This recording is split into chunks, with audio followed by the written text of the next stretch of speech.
Good morning, everybody. I think we'll go ahead and get going. There's still people wandering and lost and all. They said it was on, so I don't know. This is a recording device, so it's not ticking, so that's a good thing. So, we'll go ahead and get going. I know there's still some people wandering in the halls and everything, but I want to honor our time frame before lunch and everything. So my name's Chris Russell. I live up in Goshen, Indiana, so about a 4.5 hour drive north. Up where Ben and others are in that area, and White Pigeon. Where's home actually for you? Howe, Indiana. In Howe, okay. So, and then I know, Dolores, where did you say you're from? You're in Ohio. We got a whole bunch of over by Rosedale connections. Texas. Missouri. Yeah, okay. There was someone from Texas. They said it took them 12 hours to get out of Texas to get up here. I'm like, at least if you live in the Midwest, you get some satisfaction in seeing the states change when you go 12 hours, but wow. So, but yeah, I've been a pastor for 23 years, and back in 2015, I brought Destiny Rescue into our church family, and it was an absolute game changer for us. And just a really exciting time to see, as pastors, there's nothing we want that gets us more fired up than seeing our people run hard after things that matter deeply to the heart of our King. And this is an issue that obviously matters deeply to our King. So 2015, we started partnering with Destiny Rescue. 2017, I was asked to start serving on the U.S. board. And then in 2019, I moved over full-time. So I've been with them full-time for about 6.5 years now. And I serve as one of our pastors and our director of engagement, and get to go around and talk to a lot of people and help them figure out their best yeses. So that's what I get to do. So always enjoy doing that stuff. So just a little bit of a backstory on Destiny Rescue. So our founder, Tony, is from Australia. Come on in, guys, come on in. We won't call you out, Ron, or anything. We won't call you. I'm just counting. Okay. So Tony, our founder, was in Southeast Asia in the late 90s, and he was on vacation with his wife. And what happened is he ended up overhearing a conversation that turned out to be a trafficker talking to another tourist, offering a young child for a couple $100 to do whatever they wanted with that young child. And his prayer became, God have mercy on these kids, right? Who wouldn't pray that? But if you've been walking with God for a while, he doesn't let you off the hook that easily sometimes. And he started to stir inside of Tony and his wife. And eventually that prayer changed from God have mercy on these kids to God have mercy on us if we don't do something to help these kids. And he was an electrician by trade. He sold everything, moved to Southeast Asia in 2001, and started to work towards helping kids stay out of getting pulled into this nightmare. So when we talk about trafficking, the place you have to start is vulnerabilities. That's what it all comes down to. It's kids being taken advantage of for their vulnerabilities. And there's all kinds of different vulnerabilities that are the starting process for that. So I'm going to reference 3 different girls' stories just kind of quickly as we go through some of these different steps. But for Esmeralda, she was given the promise of a dream job, and somebody paid for a plane ticket for her to be able to go to this supposed dream job. For Hope, she was a pregnant teenager. Her dad kicked her out. Her baby daddy was abusive, and she ended up having to move out. For Ihani, in her country, women were just not valued at all. They were seen more like property, kind of like when you read through the Old Testament and you read about the value of women. It was very much like that in places, especially places in like Southeast Asia and those kinds of countries. So those vulnerabilities were the beginning of the potential for them to be able to be abused. So that takes us to the next part, which is the exploitation. And this is how people profit from those vulnerabilities. People prey on the vulnerabilities and then they use it to make money for themselves. So Esmeralda, when she got off the plane, she was dragged away. Her passport was taken away, so she couldn't get away. And she was immediately started to get sold and abused on a regular basis. For Hope, she had no education, she had no job. So she had to find some way to be able to provide food for her and her baby. So she started using the one thing that she had that she could sell, was her body. For Ahani, she was actually sold into marriage at the age of 12. So you have these vulnerabilities and they directly lead to these different exploitations. But when we're talking about trafficking, we're talking about this is the fastest growing criminal activity in the world, one of the fastest growing industries in the world, but it's the fastest growing criminal activity in the world. It makes over $150 billion a year. That's crazy. $99 billion of that is specifically sex trafficking, which comes out to $11 million every single hour that is people are profiting off of kids on our planet right now. And we know that there's well over 1 million kids that are being sex trafficked right now. And that's not okay. And I know a lot of times when we see these big numbers, that feels a bit overwhelming for us. But I also have to remember that you and I, we serve a big, big God. And he goes beside us and he goes before us and he's doing amazing things. You guys remember in the Old Testament, in the book of Numbers, where Moses sends out the 12 to go check out the land, right? Sends the 12 spies. What happens? 10 of them come back, and what did they say? Giants, right? It's too big, it's too much, it's too overwhelming. But then the other 2 come back who saw the exact same thing, and what did they say? Let's go. God's got this, right? Because this is true for anything. It's true for a massive issue like this that feels overwhelming. It's true for anything in your life that maybe feels overwhelming too. Is when you get to that point, you have 2 choices. You either focus on the size of your God, or you focus on the size of the problem. And we serve a big, big God, and he is going before us, and he is setting many, many, many of these captives free. So going back to Tony's story. So Tony and his wife, they moved to Southeast Asia in 2001. They have no idea what they're doing.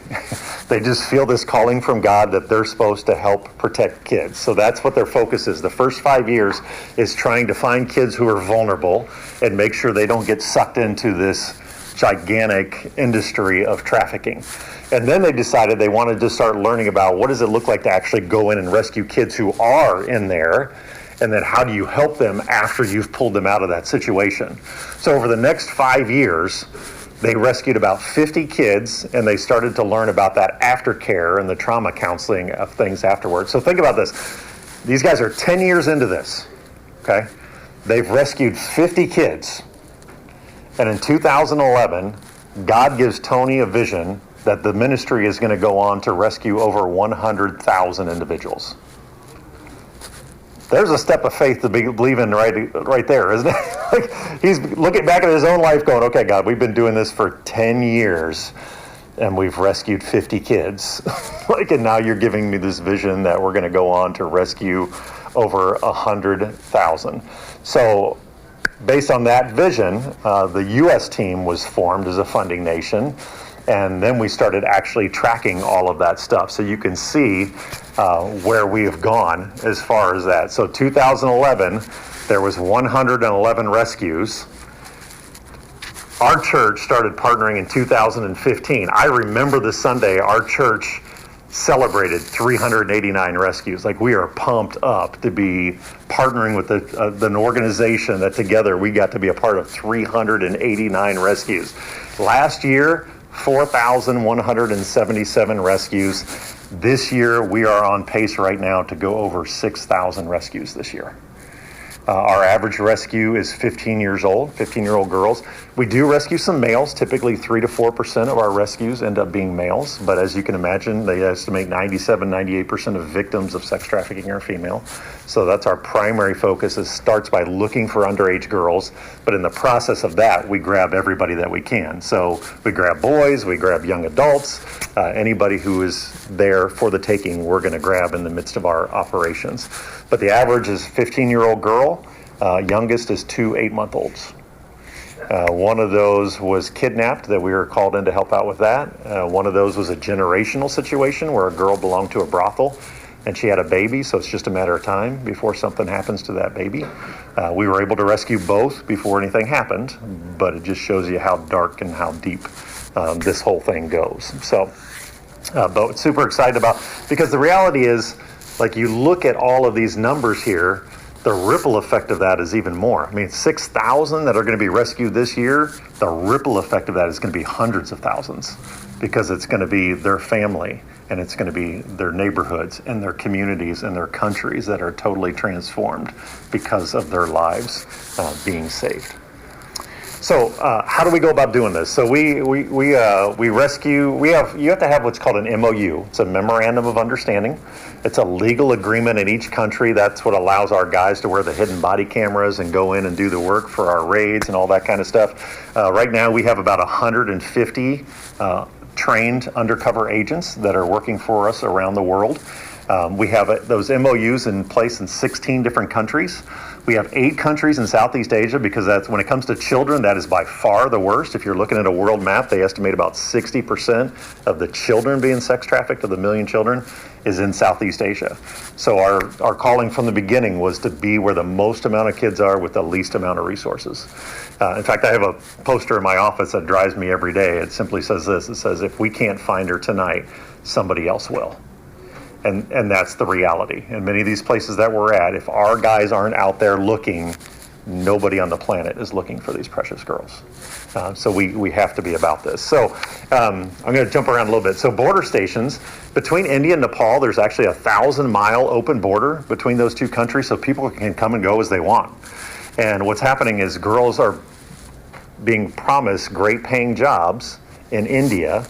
And so they're heading there thinking their life's about to change because they're getting this great paying job. Or, this is where the social media stuff comes in, the guys are meeting the girls on social media, putting together fake accounts, pretending to be their age, and pretending that they've fallen in love with them and want to marry them and give them the life of their dreams, right? So the girls are heading towards India thinking, again, my life is getting ready to forever change. And it is, but not in the way they think it is. They're heading into one of the worst countries on the planet when it comes to trafficking of children. So we have over 30 border stations. All of our agents for our border stations are native females, and they're trained in how to have these conversations. They have armed guards from the local government behind them to enforce that they can stop anybody who looks like a minor. So when they stop them, they ask them questions. Where are you going? What are you doing? Were you promised this? Were you promised that? If any red flags go back, they call back to the family. 90+% of the time, the family has no idea their daughter's getting ready to cross the border into India. And if she takes one step across that border, she will never be seen again by her family, stepping into one of the most horrendous places on the planet. So the good part of that is we're rescuing them. We're preemptively rescuing them. We're able to get them. We know what would definitely happen to them if they get past those border points. And we're able to rescue them before the abuse starts, which is the best kinds of rescues. So covert rescues. I'm on our U.S.-based team, but when I travel, I get to go out undercover with our guys. So I've had a chance to go out in Zimbabwe, Uganda, Kenya, Cambodia, Thailand. And when we go out covert rescues, we're pretending to be a group of guys out for a fun night on the town. So we're going into these red light district areas where we believe underage girls are getting used. And we're pretending to be a group of guys going in for a fun night. So we go in and we sit down at the table, you order your drink, and then there's little bar. So literally, if we were going to, if I was taking you to Phnom Penh, Cambodia, the capital of Cambodia, and we went to the red light district there, we would go down there and there'd be 10 bars on each side of the block, probably about, split this room in half, okay? And then make it maybe twice as long. So imagine just 10 of these. Each of them has a little porch out front where the girls sit. And then when the guys come, they're coached that they have to go out and flirt with the guys to try to get them to come into their places. And I remember this very distinctly, that one night we were one of the first groups to go out and we were around the corner, so we hadn't even gotten around there. And you could see the girls sitting outside, but they didn't have any customers yet. And you could already see just these absolutely empty, blank faces. And then as soon as they see the guys, you know, it's like Disney, they got to put on the show or they're going to get in trouble, right? And all of a sudden they're really excited to see you and coming out, and they don't want to be there. They hate being there. They despise being there. They despise us. But they're desperate and they're being trafficked. And there's a lot of things that are going on there. So we go into these places and we sit down, we order the drink. The girls gather around your table and you select who you're going to sit with, possibly take back to your hotel that night. Many places you go into, the girls literally have numbers pinned on them, and that's how they get ordered for the night. So our goal is to build enough trust over a couple nights that we can take them away from there. They think we're taking them to the hotel to have sex with them, and then, but what we're really doing is taking them somewhere safe where one of our female caseworkers or one of our native speaking agents is able to say, hey, this is who we really are. This is how we're going to help you get out of this situation. So then they're able to make that choice to enter into our care. And then the biggest one that we do is raids. So that's where we have that MOU in place. We can wear the hidden body cameras. Now we can go into places, and now we're not just looking for evidence against the girls, we're gathering evidence against the traffickers. So our guys go in when we're told about underage girls. They gather the intel. When we feel like we have enough intel, we get the green light from the local authorities. We go in and we do a joint raid on the place, and now we're able to arrest the traffickers, get the girls out, shut down the business, and then turn around and prosecute the traffickers as well. So places like the Philippines, where we do more raids than any place on the country, on the planet, in the Philippines, you are given a life sentence for every child that you traffic. So we have been part of one. I know a few years ago we were part of one that it was a couple that had 10 kids that they were trafficking. So they got 10 life sentences each. One of our biggest raids ever was in the Philippines, where, again, these girls were promised great paying jobs. They showed up, their passports were taken away from them so that they couldn't get away at all. The younger ones were going to get pushed into sex trafficking. The older ones were going to get pushed into labor trafficking. We were brought in on the case to gather intel, gathered intel, hit this place, 174 rescues in that one raid alone. But that it's everywhere. And we've got to do everything that we can to make sure that we are setting these kids free. So, which gets to the better part now, right? When you get into the rescue and what that represents. Because Esmeralda, she was able to get to a phone and called the authorities. The authorities called us, and together we were able to do a raid and get her out of her situation. Hope, one of the quotes that we got from her in her post-rescue interview was, "Life was hell for me before I met one of the rescuers. But the rescuer was able to bring her to one of our projects, and she was now safe." Ahani, remember, she was the one sold into marriage when she was 12 years old to a much older guy. That much older husband ended up dying, and now she helps kids keep kids safe from the suffering that she endured by rescuing girls and women along the border in Nepal. So those border stations I told you about, she's the 70-year-old lady that we partner with to make all of that happen now, because of her story. And it all came out of her story of her own getting abused and used in horrible, horrible ways. So once we get kids out, then there's three next steps that can happen after that. They can enroll in our own aftercare program. They could be reunified with family. It's estimated that about 40% of trafficking starts with family members. So you got to do your homework before you reunite a kid with a family member. So we are right in line with that. Last year, the 4,177 rescues, right about 61% we were able to reunify with family members. And then it could be entrusted to a government agency in the Philippines. They have a really strong aftercare, so we help with the rescue. They go into government care. There's other Christian organizations we partner with that maybe they're really good with the aftercare, that we're able to hand off kids to entrust it to their care as well. But then some do come into our care. So if they come into our care, it's what we call a freedom plan. And these are things that could be involved in the freedom plan. Everyone's going to look different, right? The people who know each of these kids the best is going to come alongside and help them figure out. Obviously, what's needed for an 18-month-old that's rescued is very different than an 18-year-old, right? As far as what their needs are going to be. So we're going to come up with a custom plan just to make sure that all of their needs are met. You can imagine the trauma that a lot of these kids have been through. So we have a program that's called the Empower program. It's a post-traumatic resiliency program to help them to start move forward with life. There's an intensive time of that for about 6 months, which obviously everything's not perfect after 6 months, right? If you've gone through this kind of trauma, but it's launching them towards that healing journey. And then we follow up intentionally with them at 12 months, 18 months, and 24 months to make sure that they're still free and to see if there's any other resources that they need. And then statistics tell us if we get them to 24 months, we're probably pretty good. There's a almost guarantee that they're going to be able to stay free at that point. So then we're able to take those resources and put them back into rescuing more kids. And we keep doing that over and over and over again. Let's see here. So the freedom, what does that look like for the long haul? So for Esmeralda, in her post-rescue interview, she shared about the trafficking network that she was a part of. And with the authorities, this was in the Dominican Republic, we ended up, this turned into a massive thing that we thought was going to be like a couple weeks, and it turned into a 9-month investigation. And when all was said and done, we had over 250 agents between us and local agents that were involved, having to hit 14 locations across the country at the exact same time. And they were able to rescue 45 girls. And it was all because of the bravery of Esmeralda after she had been rescued. Hope went through trauma counseling. She was given a choice of work. She decided that she wanted to do beauty training, which is something she always wanted to do. So now she gives manicures in a busy shopping center in the country of Kenya. She loves her work, and she's happy to set a positive example for her daughter. And Hani, as we mentioned, she's 70 years old. She's still operating these border checkpoints that we partner with, and is setting hundreds and hundreds of kids free from these horrible situations that are happening with all of them.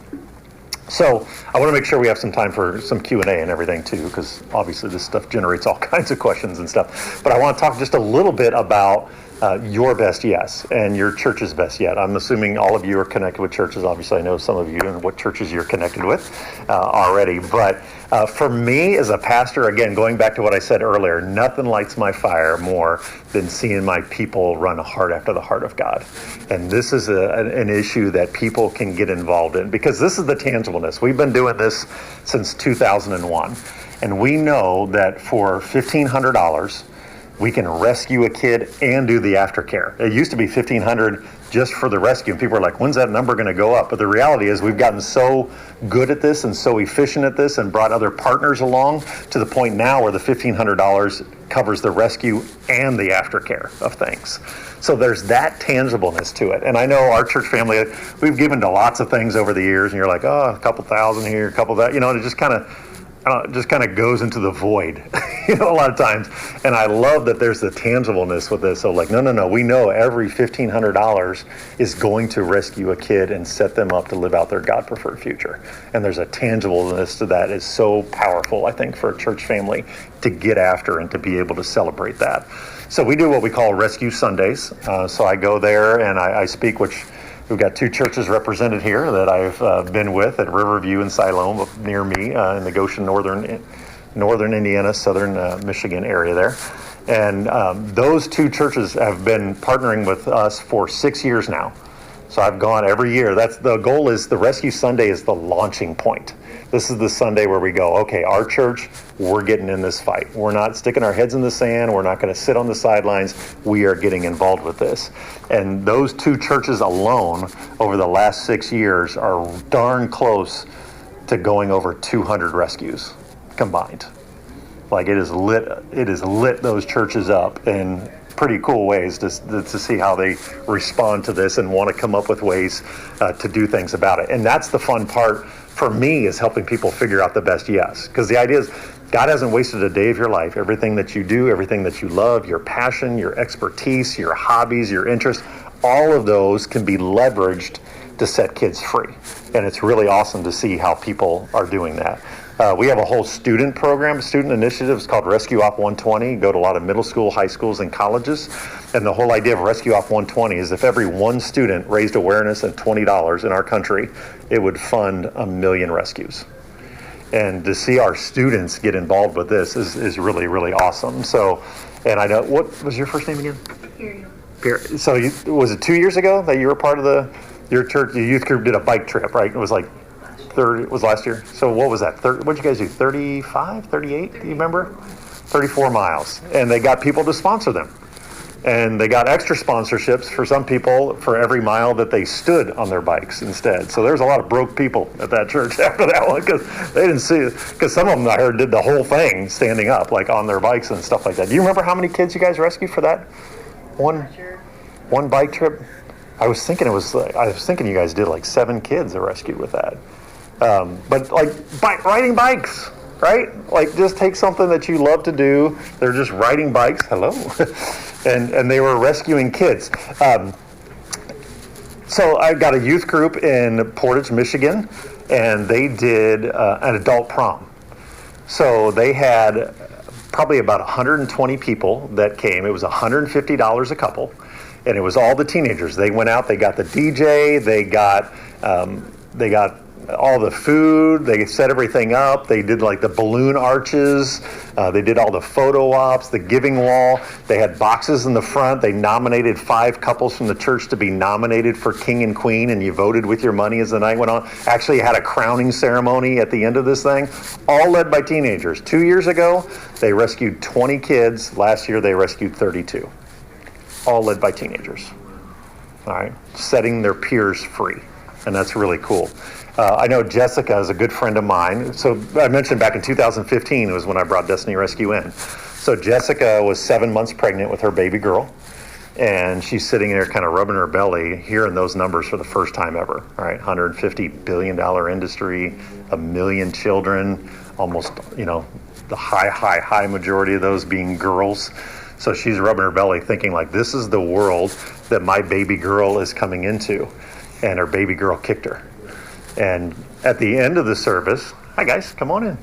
At the end of the service, I was sharing with them, I said, I think some of you are feeling like I do. You're feeling a little overwhelmed right now. Because those numbers, that's overwhelming, right? The 150 billion, 99 billion, a million. I just want you to focus on one. What can you do in the next year to make all the difference for one child and setting them free? So there was the tangibleness, the goal. Okay, we're going to figure out how to rescue one kid in the next year, $1,500. How are we going to do this? So she went home and they sat down with their family and said, God kicked my whole family. And we thought about that. We're like, we don't have $1,500, so what are we going to do? So they brainstormed on it and they thought, everybody's got junk. Let's sell people's junk and rescue a kid. So that's what they decided to do. We're going to have a garage sale, rescue a kid. So they started getting stuff donated. They ran out of room in their garage.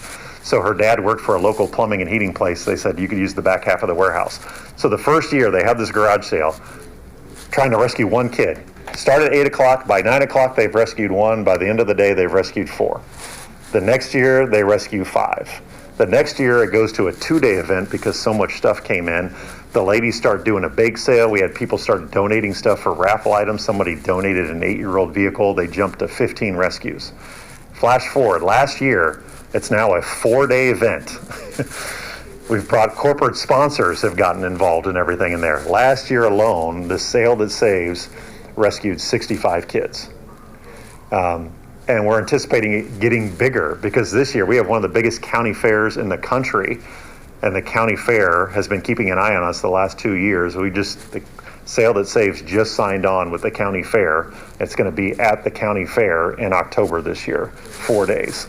And it's going to be on all of their social media and everything that they promote. They're going to be putting it out there for that. So what started in the heart of one young girl that wanted to rescue one kid has now activated the faith of hundreds and hundreds of people in that community and has raised enough to rescue 169 kids over the last 8 years.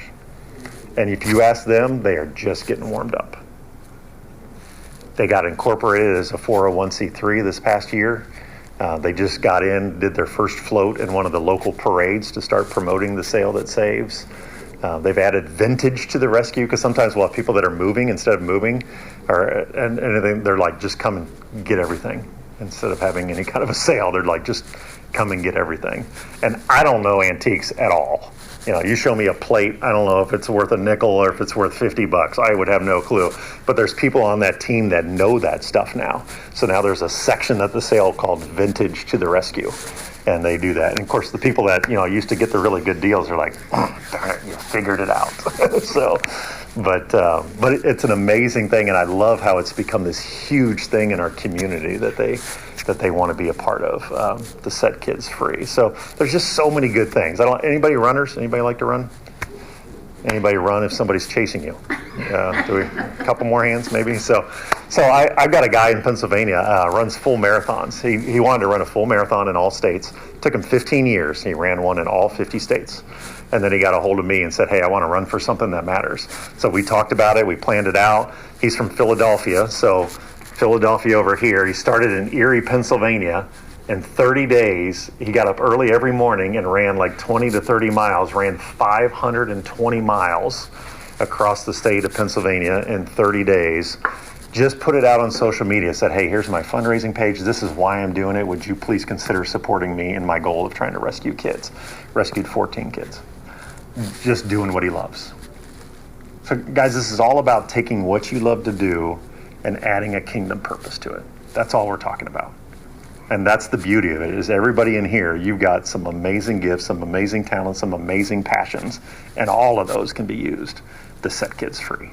And that's the beauty of it. It's just so tangible to be able to do that. So I want to encourage you to consider grabbing some. table's like right across here, is grabbing stuff that you can take back to your church families to think about hosting a Rescue Sunday. Because really the Rescue Sunday is, let's raise awareness on the issue, let's connect people to God's heart on the issue, and let's figure out what your church's best yes is. And it's just the launching point, right? Like at Riverview and Salome, it wasn't a one-off. It's an every year thing now. Like as soon as we're done with one, we're already scheduling the next year's date for when we're going to have another Rescue Sunday. It becomes their church's yearly celebration of what their church is doing to be in the fight.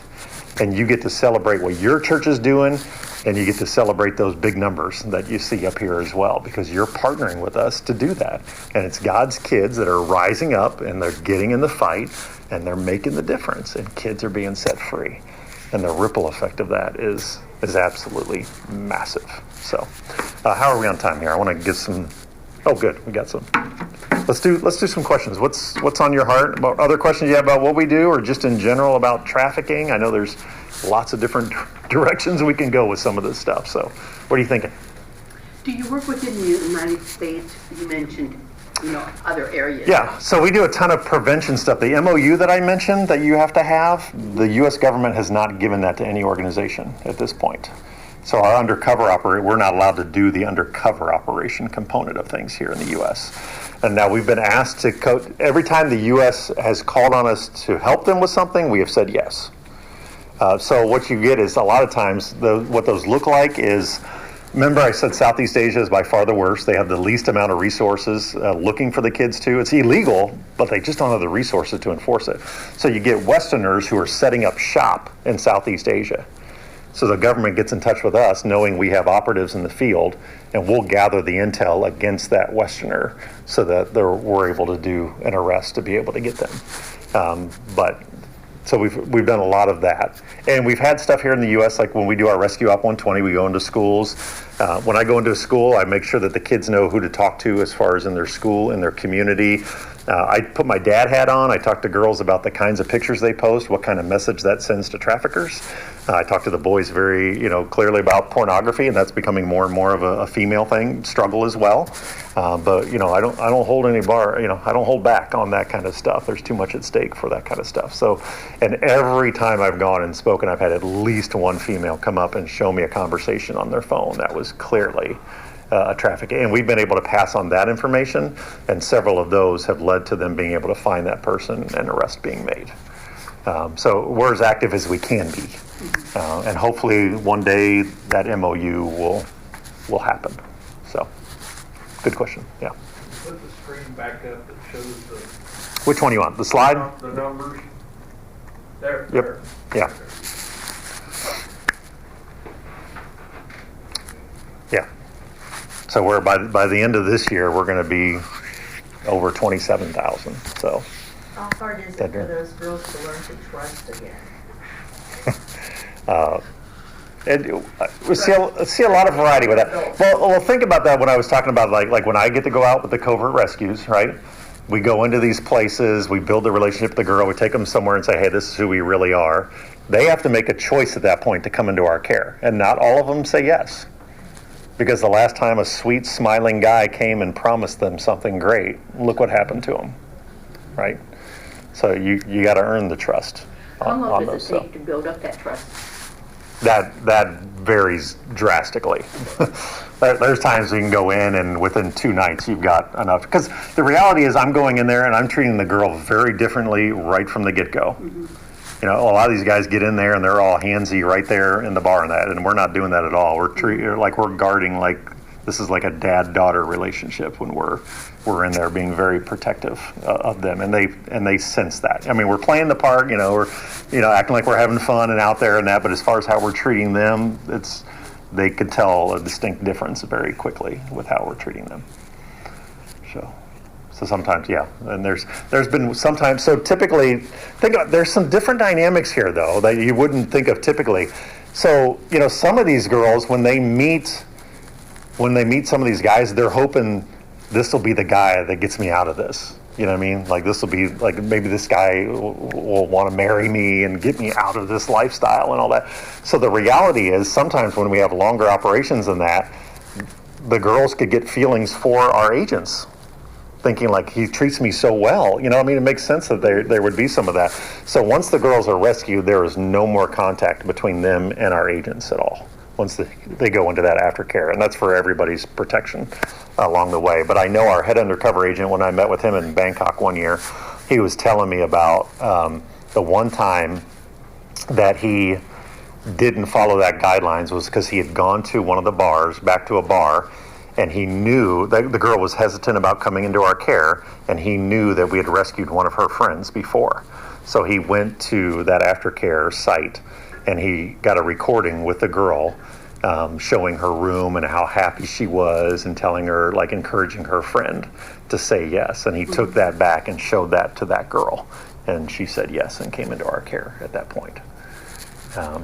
But yeah, it's all over the place as far as how the trust. I mean, some kids, I mean, you know, I've sat with kids who went through our program 2 years before and still are not at much of a trust point with guys, especially.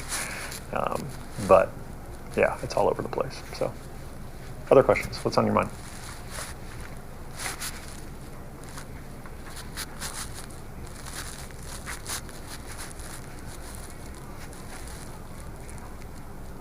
Did something happen in the year that there was only 751?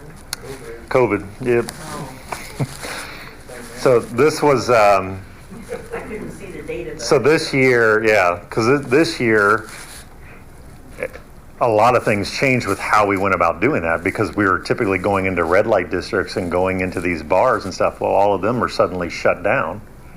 So now the traffickers are getting creative with coming out with more underground ways to be able to traffic these kids.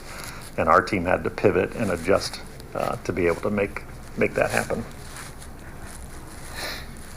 Can you identify a trafficker? By, Looking at it? No. I mean, observations around kids sometimes, but typically no. Like that, and that's the difficulty in that, is you have no idea. You really don't have any idea. You're not going to look at somebody and be like, "Yep, that's a trafficker right there," right? Like, it's just.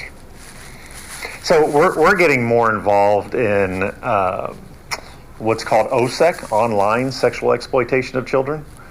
So that's on digital platforms. So you can imagine how difficult that is, because to begin with, you don't have any idea where they are on the planet. And, you know I shared the story this past year, both of the churches, is that we had a young girl named Chelsea, when we found out that she was being offered, because what's happening is people are abusing them online for the entertainment of pedophiles all around the world. People are paying to watch these young kids get abused. So when we found out about, we call her Chelsea for safety's sake, but when we found out about Chelsea, she was 3 years old. And it was a 2-year case before we were able to find her and be able to set her free, because of the complications of being able to locate where somebody is when everything is online. It's just an incredibly difficult task to do that. But when she was 5, we were able to get her, and we arrested the traffickers. And when we arrested the trafficker, there was 8 other international law enforcement agencies hunting that trafficker, and we were able to get him. So. For the rescuers, how do you keep yourself safe when you go into rescue? Well, there's a level of at risk that comes with it. I mean, it's no different than messing out. If you're messing with a drug dealer, someone that sells guns, you are interrupting their money flow. It's the same thing with trafficking of kids. They're going to come after you. Our agents have been shot at. We've had agents that have been stabbed. They're putting their lives on the line when they go out. So my prayer for them is, you remember in like scripture, there's that kind of vague one where they came after Jesus and he just kind of walked through the crowd. And it doesn't tell you anything else, right? It's just like, how did that happen? Like, what? Like, that's my prayer for our guys, like that they become so invisible that they just blend in and just walk through the crowd and don't get observed. So, but yeah, we have not lost any agents, and Lord willing, we won't. But there's absolutely high risk with that. So, yeah. How big is this organization? How big? So worldwide, we probably are around, we're probably over 300 employees now. Okay. So, yeah. Our U.S. team, there's like about 25, 26 of us on the U.S.-based team. So the U.S., Australia, New Zealand, and the U.K. are our funding nations. Okay. So the U.S., like those 16 project nations we've talked about, our U.S. base, we cover probably about 2/3 of all the project expenses for all 16 of those countries. With what we do. But our goal is to raise awareness, raise the resources, and raise talent to go in there too. So there's we have a website, it's called 1000men.org. It's actually a third party, but it's overlap of people that are with our organization and that organization.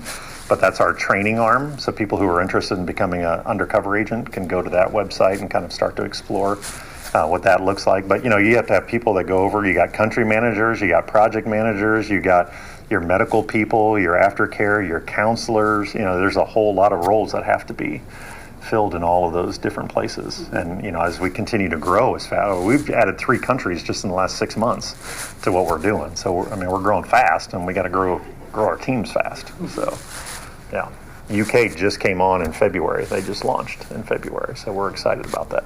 So other questions? I would assume that it would be a big benefit if someone spoke a foreign language of one of these said countries. Oh, sure. Yeah. Some of those countries we're in. One of the reasons I like going to the projects we have in Africa is because Zimbabwe, Kenya, and Uganda all used to be British colonies. So all the girls know English and their local languages as well. So you can sit one-on-one and hear their testimonies and their stories. And So they do speak English then? they do, yes. But places like Southeast Asia, you got to rely on a translator. I'm going to see if I can pull up. I won't be able to pull it up on here, but I can stand in front of you to show. I got 2 of my favorite pictures that let's see if I can find them real quick here. Wow, signal is not.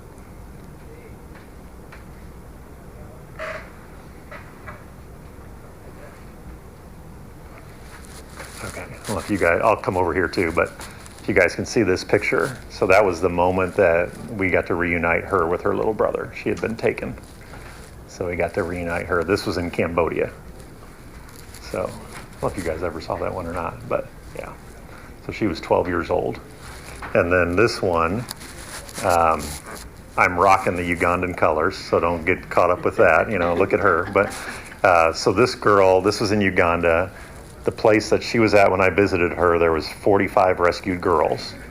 And she was in the sewing program, and we bring the teachers out to the site to keep the kids safe. She made that shirt for me while we were visiting her. So, you guys. But a month before that picture was taken, she was getting used and abused pretty much every day. So.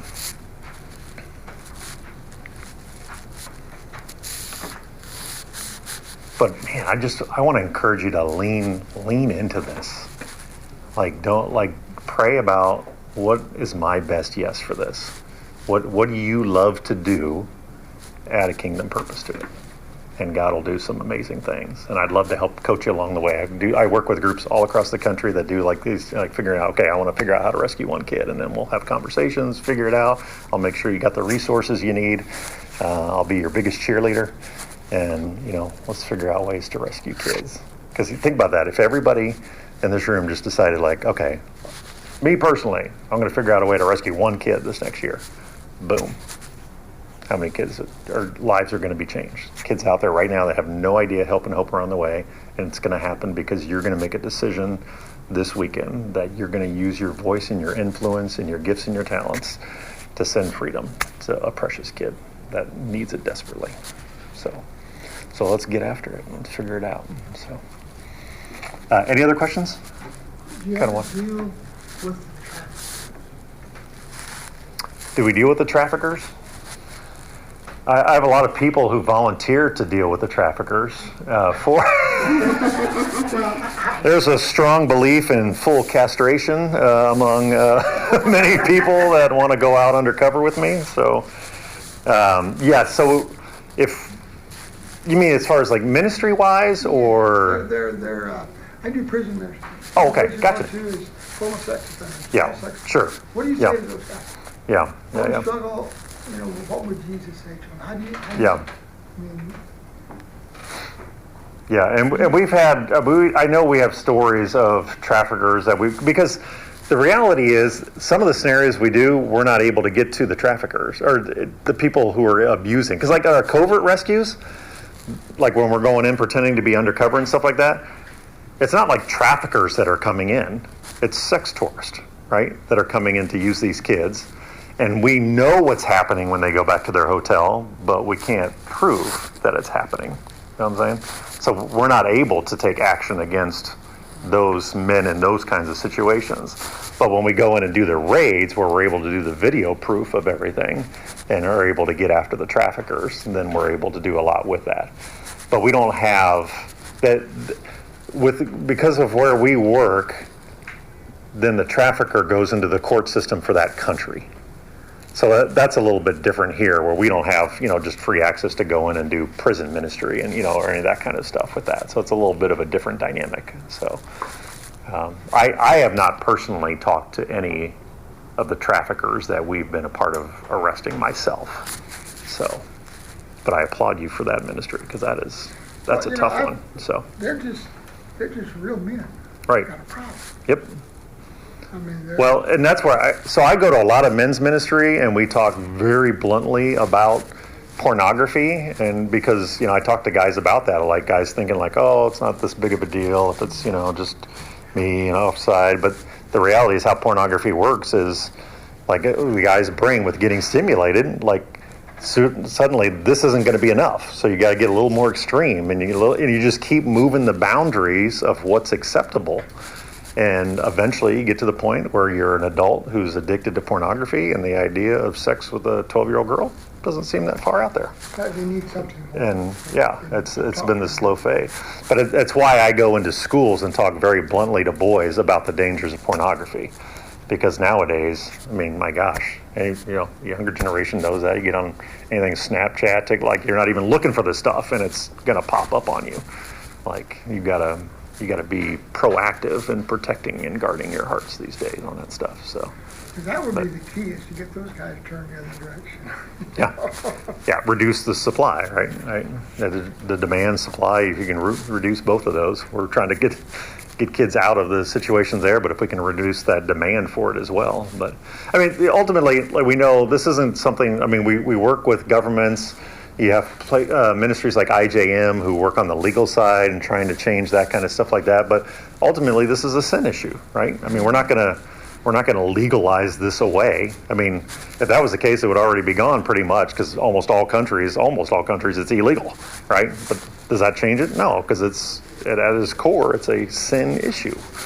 So it's not something that's going to, completely go away. I would love the idea of, finishing this or seeing the end of this in my lifetime, but it's not going to happen. How do you get into the schools to share with them? Are you invited, or do you go to the school and ask if you can share?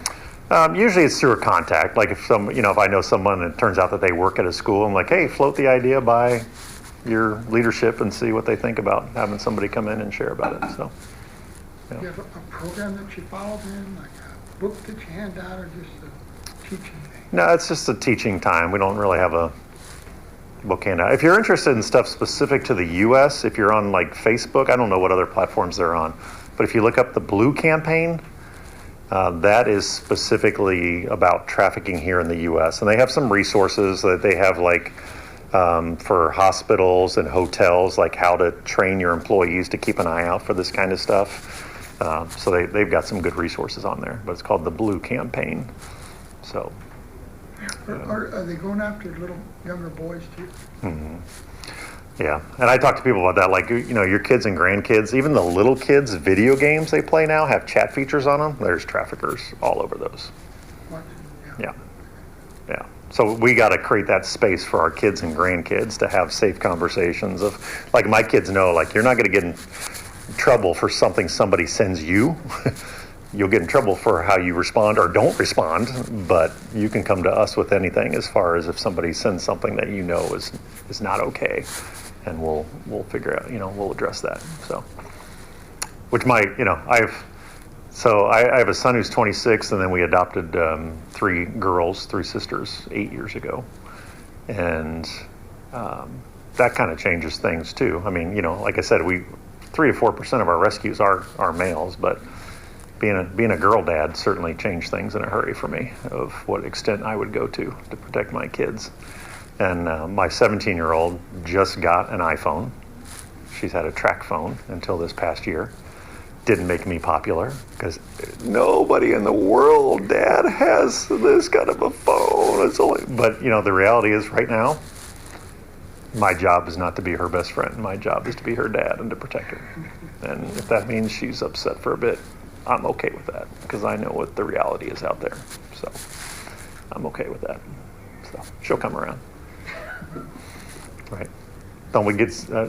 Parents, don't we get smarter as the kids get older, right? All of a sudden they realize, dang, they knew more than I thought they did back then. But okay, well, I know we're probably right at the top of the hour, so I want to honor the time frame here to get you, 11:59, get you out a minute before the others to get to your favorite lunch spots.